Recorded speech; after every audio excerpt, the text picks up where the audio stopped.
Bonjour à tous, bonjour à toutes, vous êtes sur la chaîne Cap 7e Art, c'est Xavier et aujourd'hui on va parler d'un projet qui était très attendu, d'un film qui était déjà décrié par les spectateurs et par la presse comme un des meilleurs de l'année, un film que tout le monde attendait avec une immense promo parce que le film a bombardé sur le net pendant plusieurs jours. On parle de A Better Man, un film sur la vie de Robbie Williams. Alors vous l'avez certainement vu sur internet, la bande-annonce où Robbie Williams est incarné par un singe, parce qu'il nous fait comprendre dans le film qu'il se sent peut-être monstrueux par rapport aux autres êtres humains. Donc au lieu d'être incarné par un autre acteur, il veut montrer qu'il est une créature hybride, voilà, tout simplement. Et c'est intéressant d'amener un singe pour jouer le rôle de Robbie Williams, parce que, pardon, même si j'apprécie l'homme, enfin, les chansons qu'il a pu faire, parce que l'homme, je le connais pas, mais qui se fout de l'habit de Robbie Williams? Qui, qui en a quelque chose à foutre, pardon, hein. Mais Robbie Williams, il est passé aux oubliettes depuis des années. J'ai envie de dire que la jeunesse ne doit pas le connaître. Ceux qui ont mon âge, on a connu quelques chansons de lui. Et puis ceux qui sont un peu plus vieux, oui, ils ont peut-être un souvenir, une nostalgie sur lui. Mais c'est tout ce qui reste. Lui est passé aux oubliettes. Et c'est pas un Elton John, c'est pas un Queen, c'est pas toutes ces personnes-là sur lesquelles on a déjà fait un biopic. Lui, il a un petit peu... rien par rapport à eux, j'ai envie de dire.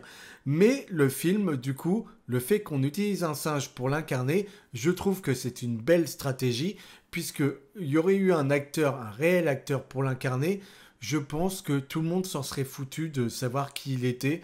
Et le fait que ce soit un singe qui soit dans sa peau, eh bien je trouve que c'est une bonne idée parce que ça le rend commun. Ça le rend commun et ça peut être n'importe qui. Donc ça l'aide à ce qu'on s'intéresse à son histoire qui est d'un classique extrême, mais ça, on va y revenir. Alors, c'est fait par Weta, ceux qui ont fait les effets spéciaux pour Peter Jackson, avec Le Seigneur des Anneaux, avec La Planète des Singes également. Donc, c'est des gens qui savent faire. Donc, les effets spéciaux sont très bons en termes, pour ce qui est de la créature. C'est très, très bien fait. On y croit tout au long du film. C'est pas du tout le problème. Mais en termes d'histoire, mon Dieu, mais que l'histoire est basique, mais c'est tout ce qu'on voit dans tous les films, tous les biopics. Et malheureusement, bon, on a envie de dire que la célébrité, ça a l'air d'être le même parcours à chaque fois. Et c'est là qu'on est pris au piège, c'est qu'à chaque fois, on se retrouve avec une histoire qui est d'un basique extrême, avec un manque d'amour, avec la célébrité qui va amener à la drogue, qui va amener à des excès. Et c'est peut-être là que le film fait la différence, c'est que ce film-ci ose montrer tous les excès de l'homme. Robbie Williams était un petit gâté qui a énormément de démons et on nous montre qu'il se met dans la coke, bien évidemment dans l'alcool, mais on nous montre qu'il était pourri gâté et il pouvait faire plein de choses, mais il n'a pas décidé au bon moment et puis il a décidé d'augmenter ses excès et c'était un petit merdeux quoi. Voilà, faut le dire avec les mots tels qu'ils sont. Mais il ose montrer tout. Donc c'est peut-être là où il nous surprend, c'est que par rapport à des biopics comme celui de Bob Marley, qui était insipide à souhait, ou alors comme celui de Queen, Bohemian Rhapsody, parce que quand on parle de biopic, on revient toujours à me parler de ce film, et à chaque fois j'ai une pointe au cœur quand on me parle de lui. Bohemian Rhapsody, c'est un des pires biopics que vous avez eu de l'histoire. Mais un des pires. Et tout le monde est fasciné par ce film. Alors qu'il n'y a rien. Les scènes, quand il y a des scènes de concert, etc., c'est d'une platitude extrême. Et vous vous rappelez de ce film. Mais merde, on ne vous a rien proposé dans ce film. C'est ça le malheur derrière tout cela. Et moi j'ai envie de vous dire, si vous voulez voir un biopic qui change la donne, vous regardez Rocketman. Rocketman sur la vie d'Elton John, ça c'est du bon biopic. Elvis, réalisé par Baz Luhrmann, ça c'est du bon biopic. Bob Marley, vous oubliez. Bohemian Rhapsody, vous oubliez. Parce qu'il y a une envie de vous immerger dans quelque chose d'autre avec Rocketman.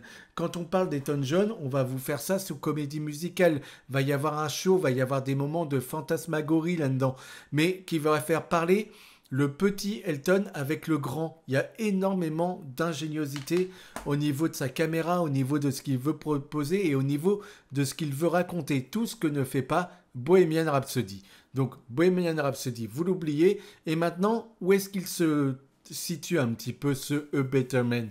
J'ai envie de vous dire qu'il se situe plus au niveau de la réalisation d'un Rocketman et d'un Elvis, parce que celui qui a fait la réalisation de ce film était le réalisateur de The Greatest Showman, un film avec Hugh Jackman qui était une comédie musicale, donc il sait amener des envolées musicales, etc. Mais il faut dire que les musiques de Robin Williams, pardon, mais c'est pas les trucs les plus fous, c'est pas les trucs qui vous prend en tripes, où vous avez une émotion qui vous vient, à part Angel et Fields qu'on connaît, les autres, quand elles sont amenées, ça amène à des moments très classiques, très lambda, très chiants, et on va tellement vite dans ce film, on passe tellement les choses avec indifférence que l'émotion ne parvient jamais. Mais jamais, jamais, jamais. Alors le premier tiers du film, il me semblait intéressant puisqu'on avait une relation entre père et fils qui était vraiment belle avec Frank Sinatra derrière. Et puis quand le père s'en va, on se retrouve sur un schéma très classique de tout ce qu'on a déjà vu. Et en plus, avec une rapidité, avec une fluidité, je vous dis, on amène des choses, mais comme on n'y prend pas le temps de laisser le spectateur les absorber et puis les scènes bah voilà, se passer, on passe tout de suite à autre chose et Osef, on s'en fout. Et comme le film sait qu'il n'a rien à raconter, il va très vite. Il va très vite et il vous montre plein d'images pour vous en mettre plein la vue et qu'à la fin vous reteniez juste quelle image c'était grandiose. Mais au final, qu'est-ce que vous avez vu? Tout ce que vous avez déjà vu ailleurs. C'est un malheur ce film et j'ai détesté ce film. J'ai passé un très mauvais moment. J'ai pas du tout été réceptif à tout ce qu'il nous a proposé, à part son début et un peu sa fin. Non, franchement, c'était un très très mauvais moment que j'ai passé, malgré que la réalisation et que le mec qui réalise ça, il fasse tout pour que vous passiez un bon moment. Hein. C'est bien foutu. Mais l'histoire, c'est tout ce que vous avez déjà vu. J'ai pas envie de revoir un truc que j'ai déjà vu, personnellement. Et Robin Williams n'est absolument pas attachant. C'est lui qui chante. C'est un acteur qui avait une motion capture. La motion capture, c'est ce qu'on utilise pour Avatar, ce qu'on utilise pour La planète des singes et Le Seigneur des Anneaux, comme je vous l'avais dit. C'est ce qui permet de récupérer les émotions des acteurs pour les amener sur le singe. Voilà. Donc il y a des petits capteurs qui prennent un petit peu toutes les émotions. Ce qui amène ceci après. Robbie Williams a juste réenregistré les chansons pour qu'elles soient plus fluides avec la proposition du film, mais c'est tout. Alors il est producteur derrière, on sait qu'il a beaucoup amené à ce projet, donc on sait que c'est beaucoup de l'égocentricité de cet homme. Tout le film, ne fait que nous le dire d'ailleurs, c'est un homme qui ne pense qu'à lui tout le temps. Et effectivement, là, il n'arrête pas de le vendre comme le biopic de l'année et voir le meilleur biopic jamais vu. Alors, il va falloir se détendre parce qu'un biopic, en biopic jamais vu, alors oui, on en a rarement vu des trucs comme ça, mais c'est très très moche. Et je vous assure que même si ça va vite, Elvis, ça allait très vite. On avait aussi des plans qui nous en mettaient plein la vue, mais on avait quand même du spectaculaire et de l'émotion qui nous venait. Il y a des moments où on était vraiment sur le cul. Par la photographie, il y avait la performance qui nous tenait, tout cela. Ici, la performance ne nous tient pas. Ensuite, les plans, c'est du basique et j'ai pas l'impression qu'il y ait une photographie plus particulière que cela à un moment donné où je me suis dit waouh, ce plan-là, il est beau. Pas du tout, vraiment pas. Et l'émotion n'est pas là. Donc honnêtement, à part voir un truc qui se prend pas la tête et qui reste léger parce qu'on n'a pas envie de vous amener un gros drame, etc. Donc la légèreté, elle prend pas avec moi. Donc tout est fait en bon allez, balèque, et puis on vous raconte autre chose maintenant. Et puis, et puis ça, balèque, on passe à autre chose, et puis balèque. Vous voyez, vous avez compris, moi ça me gonfle. Vraiment, c'est le genre de film qui m'énerve à un point. Alors je vois la fortune, moi, dépensée dans chaque plan. Je vois l'énergie dépensée dans chaque plan. Et je me dis, tout ça pour en retenir quoi? Ton plan là, ce que tu m'amènes là, pourquoi me l'amener si c'est pour que ce soit aussi vide, pour que j'en ne retienne rien du tout, quoi. Mais en France, on est capable de faire des biopics bien plus intéressants que eux en faisant gesticuler leur caméra dans tous les sens. Dalida, le film de la réalisatrice de LOL, je ne pensais pas que je dirais ça un jour, mais moi j'avais été voir le film au cinéma, j'en avais pris plein les mirettes, et le Dalida de cette réalisatrice, un film plus posé, qui prend le temps d'eux, eh bien pour moi ça faisait bien plus le taf qu'il ne le fait là avec son film. C'est épuisant, c'est extravagant, ça veut ouais, vous en mettre plein la vue tout le temps et en même temps ça fait rien de tout cela. À part une cinématique, je me suis demandé ce qu'elle foutait là. Il y avait une scène à la fin du film, on arrive au moment, au panthéon de sa carrière si vous voulez parce que euh, il arrive sur une scène où il y a des milliers et des milliers de personnes. Et pour montrer que c'est vraiment le moment de gloire de sa carrière, il est tête en bas accroché à un fil. Donc la caméra se retourne également pour prendre son point de vue à lui. On voit la scène et puis petit à petit, on va reculer, on va reculer, on va reculer. Et pendant qu'on recule et qu'on voit la foule, et ben petit à petit, la caméra revient pour se mettre dans son axe normal. Et petit à petit, on voit la foule, on voit la foule, on voit la foule, on voit la foule. Et ça, c'était un plan qui était très intéressant. Effectivement, le seul que j'ai pu retenir où je me suis dit, ah ouais, là, il y a eu une réflexion et là, c'est bien dosé. Mais il y a énormément de moments qui sont faits avec des effets spéciaux, même des décors, des choses qui apparaissent, qui sont amenées dans le récit, qui m'ont fait sortir totalement parce que je trouvais ça vraiment, vraiment moche. Donc vraiment, j'ai pas du tout trouvé le film agréable, en plus de vouloir nous tout le temps nous en mettre plein les oreilles, plein la vue, etc. Le côté, les démons qui l'accompagnent tout au long du film, etc. Moi, j'ai trouvé ça sympa. Et là, il y a une cinématique, comme je vous l'ai dit, il fallait que je vous en parle. Il y a une cinématique au moment de ce concert. Les gens qui ont vu le film comprendront ce que je veux dire. Qui est une cinématique de guerre civile qui est absolument dingue. Je ne sais pas ce qu'elle fout là. Et en plus, on ose faire quelque chose que normalement on ne fait jamais au cinéma, mais jamais.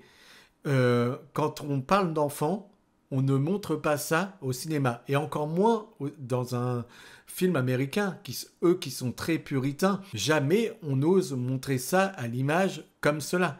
Et ici, je ne sais pas d'où ça sort, je ne sais pas pourquoi c'est amené comme ça. Je comprends ce qu'il veut dire, la haine et l'amour qu'il a de son public, la haine et l'amour qu'il a de lui-même. Et tout cela amène à un moment donné, des explosions. Mais là, c'est une scène surréaliste et la finale de cette scène, mais quelle violence, mais qu'est-ce que c'est brutal.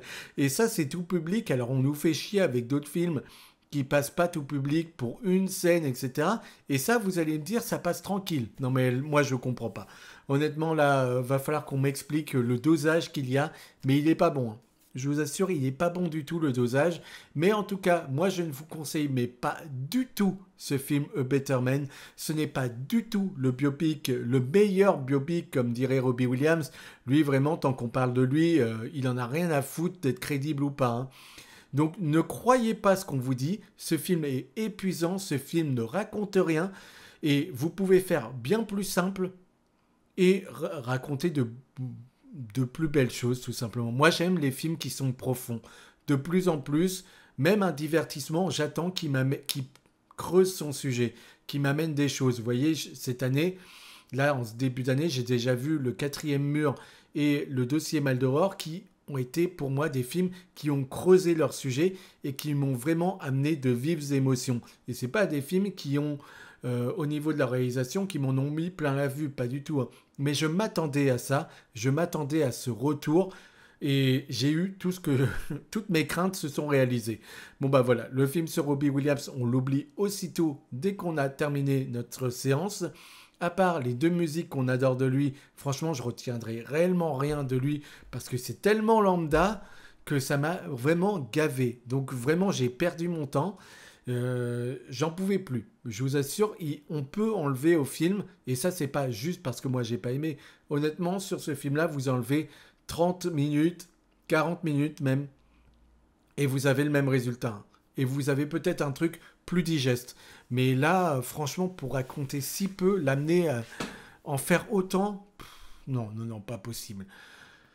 Voilà ce que j'avais à vous dire sur ce film qui est très long, qui est peu intéressant et qui n'a que très peu d'intérêt. Voilà ce que j'avais à vous dire. Merci d'être allé au bout de la vidéo.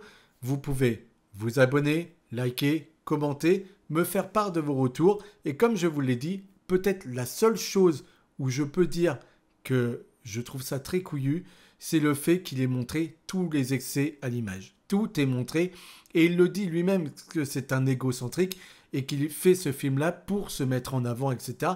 Tout cela, il l'assume. Donc il y a quand même un côté où tu dis le mec est culotté. Mais le résultat esbrouf. Esbrouf fait par un réalisateur de talent, je dois tout de même le souligner. Parce que ça, par un Yes Man, je peux vous assurer qu'on n'aurait pas eu du tout le même résultat et que ça aurait été un four. Là, il sauve les meubles, le réel. Le réel, il arrive à faire quelque chose qui, au demeurant, devrait être une purge absolue. Et on arrive quand même à en faire un résultat qui est correct. Et je vous ai dit, en termes de réel, ça se tient entre Rocketman et Elvis, qui sont quand même de très bons biopics. Mais l'intérêt derrière le projet est de zéro. Donc vous vous abonnez, vous likez, vous commentez, vous me faites part de vos retours et on se retrouve très vite pour parler de vrai cinéma, pour parler de vraies séries, pour parler réellement cinéma et pas ça. Ça, c'est pas du divertissement à la hauteur des attentes. Absolument